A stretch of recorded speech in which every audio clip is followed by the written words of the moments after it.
friends, it's Diane, the Creative Inkster, and I wanted to show you how I made these cute Easter baskets. So here's this first one I made for my sorority sisters using some retired 6x6 patterned paper. And then I had these in some food safe bags. And how cute is that? And then I made a different one and I simplified the instructions a little bit, which on the edge gives you a scored line here, which I thought actually added more to the basket and certainly made it simpler. So let me show you what we did. What you're going to need is a piece of 6x6 paper. This one's from the suite with the Up and Away, oh my goodness, hot air balloon paper. And then a piece of 7" by 1/2" of coordinating cardstock. This is for the handle. Plus you'll need some scrap white. And I use, to make the fancy edges on my baskets that go on here, the white part, I used the Basic Borders dies, this one here. And when I ran it through, you'll see that it cuts a similar pattern on both sides. You get that scallopy look. It may have little dots and it may have lines. I'm just going to cut it off where the die ends. And that's going to be enough. So if I were to cut 2 pieces, because these two don't match, so I'd have to run it through twice. But when I run it through twice, I have a set for one basket and a set for the other basket. So that's how I use the die for that. Alrighty, you need to bring in your scoreboard. I'm using this Simply Scored, and I'm going to give you all the measurements. It's 6x6. You're going to stick it in the top corner, and you're going to measure at 1 7/8 on this side, and 4 1/8. So 1 7/8 and 4 1/8. You're going to turn it 90 degrees. I always turn to the left. It doesn't matter, but just in the same direction each time. Again, at 1 7/8 and 4 1/8.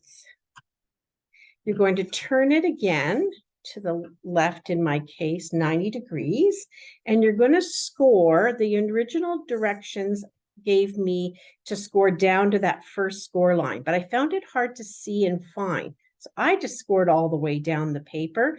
That does both ends at the same time, and it gives me some scoring in the middle. And how that turned out differently was on this basket, there's a horizontal lines, 2 of them here and here, whereas on the original one that I did, there are none. It's very faint, you can barely see it. So on this side, we're going to score at 5/8 of an inch, all the way down, 1 1/4, 4 3/4, and 5 3/8. Before you move it, you're going to grab a pencil, and at the 3" mark, you're going to put a little pencil mark there. You're going to turn it 180 degrees so that your recent 6 scores, or 5 score lines, I should say, 1 2 3 4, oh no, there's 6. You're going to put another pencil mark at 3 at the top. So your pencil marks are in the larger segments, but in the middle. We're going to use a ruler to do some more work. So we don't need the scoreboard anymore. We're going to take our pencil and a ruler just for lining it up.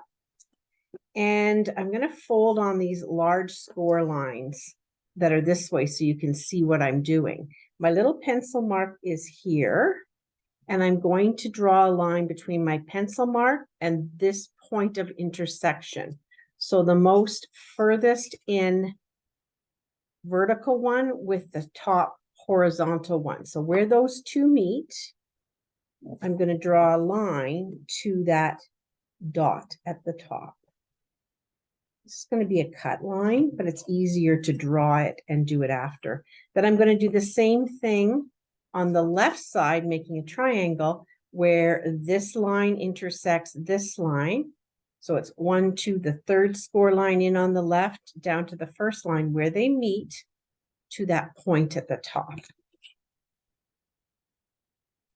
With a busy paper, it's sometimes hard to see what you're looking, so it does help to fold over the score lines a little bit. If you're off a bit, it's going to be fine.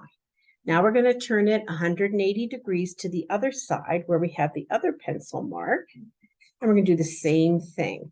I'm going to fold it again so I can see where that is. So where those 2 points intersect, going to draw a line, and once again here to the point.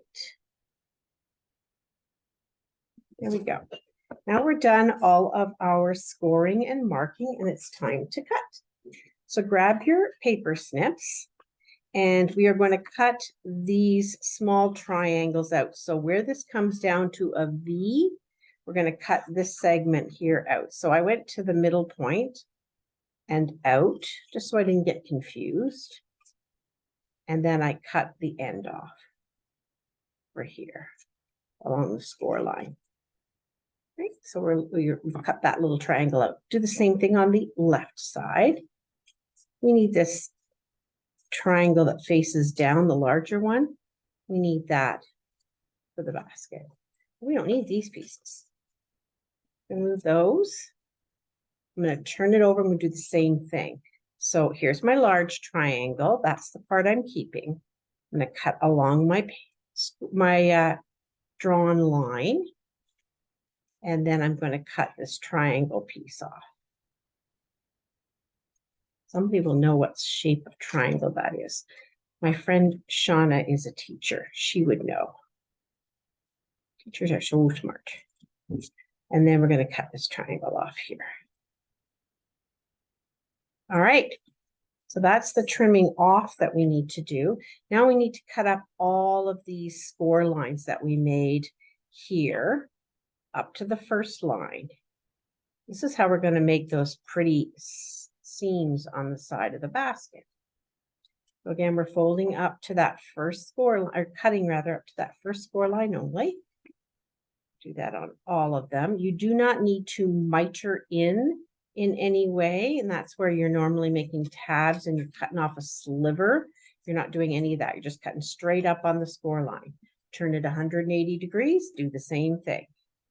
So up these score lines to the first horizontal one on all of them. And then I promise you, we will start putting it together. There we go. If you want to take a little picture of that, here's your little tabs that are open, and tabs open at the top, and our triangle. So now we're going to fold on all our score lines and burnish them.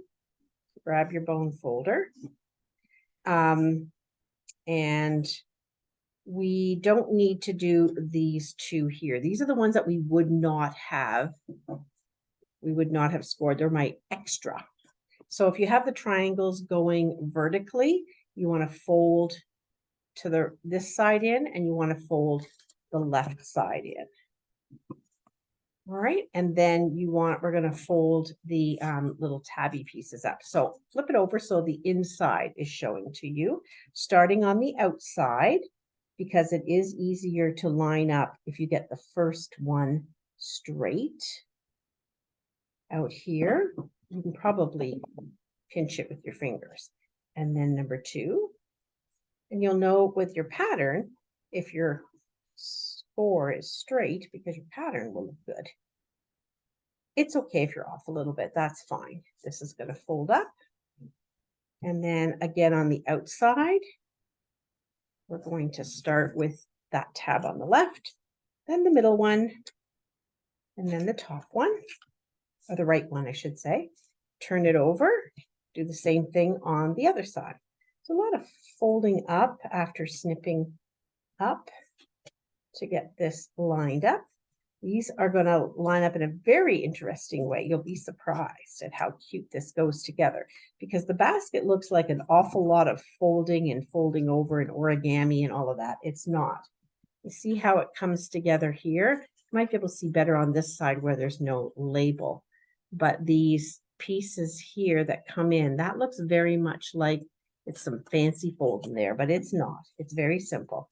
All right, you're going to need a stapler for this.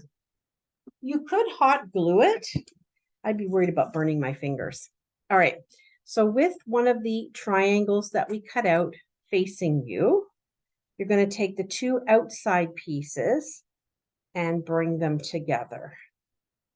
And you're going to line them up so that they're flush at the top, or they're straight across, not like this, not on a diagonal angle, but straight across.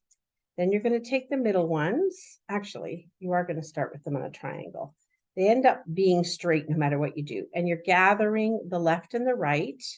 Once again, you're gathering the bottom ones, the left and the right.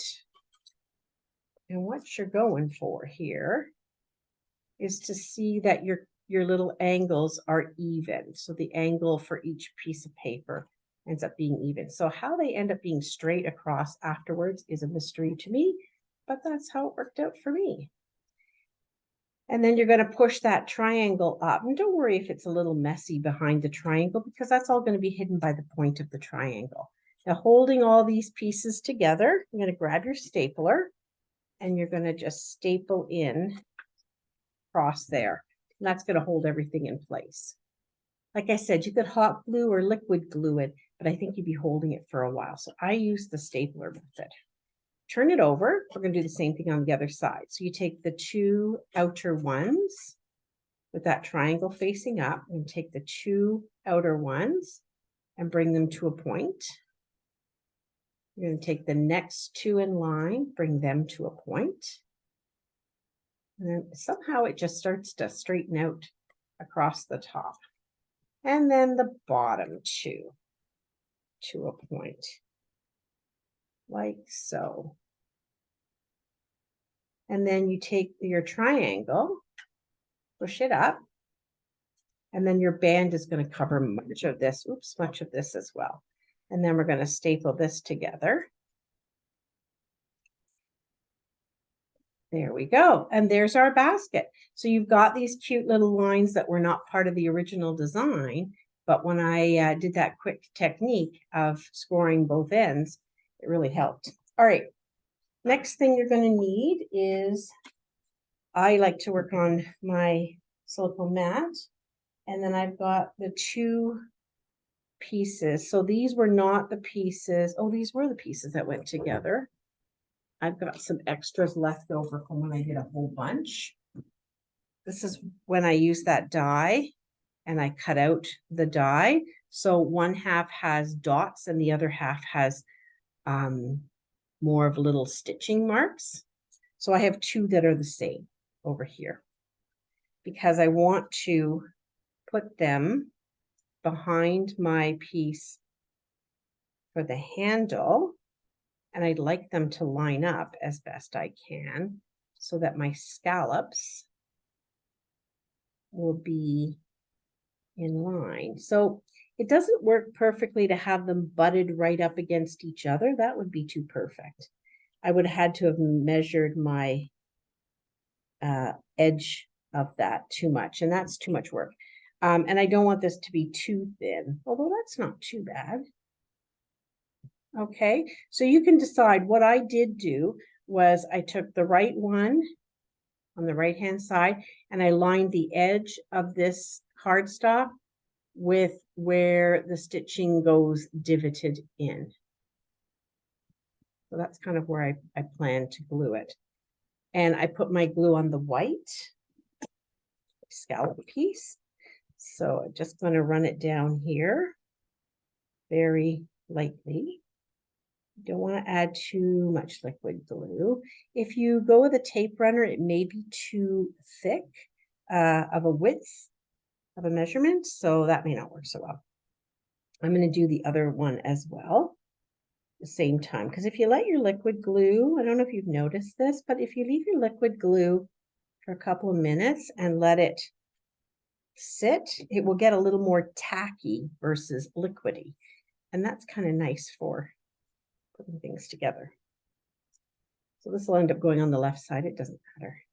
And you'll see the white is not quite as long. The die is not as long as the 7 inches that I needed for the handle. That's okay, because some of that's going to be hidden and some's going to be trimmed off. I just started with 7 inches.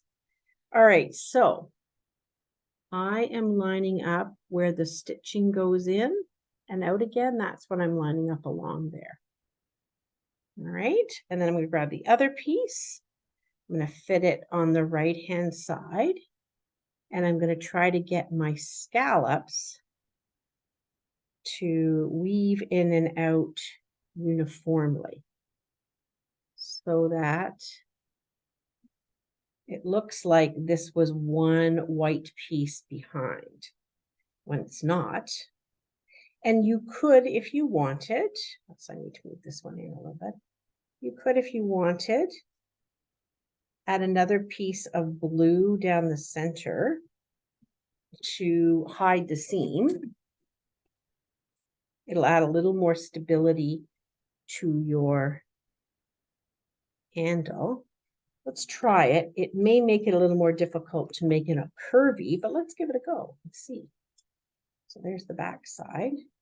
I'm going to glue another 7-inch strip, 7 by 1/2 inch, down the back side, and that will hide the seam.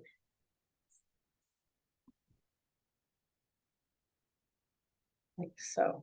Ooh, that looks kind of pretty. All right, so we're going to let it dry a little bit. We're going to use our stapler again, and I'm going to start to work it with my fingers in between my finger and my thumb to get that circular handle motion going. It's still drying on the other side. And then this is where we're going to attach it here. So where it didn't marry up perfectly or shifted after I started to work it, let's trim that a little bit. All right.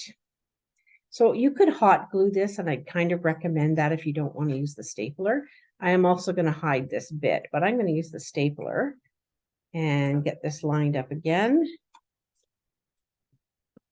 And I'm shooting for the top of this to be with the top of the whites.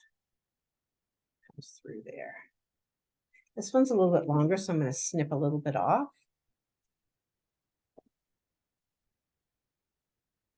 And I'm going to have my trim land at the top of my basket. Slide the stapler in, give it a little press, and there we go. We have our basket. Awesome. So then to decorate the edges of the basket, I took the Easter Bunny stamp set and stamped Happy Easter, and this cute little flower from Petal Park. Stamped 2 of them and punched them out, and then raised them up on dimensionals, and that hid where the staples are. Not on this side. And again, what you can do on this side, you could put a flower on the inside or a circle, something to protect that area if you wanted to. It's on the inside. You're not really going to notice it, but okay. So that's how I made these cute little Easter baskets. Thanks for watching. Have a great day. Bye.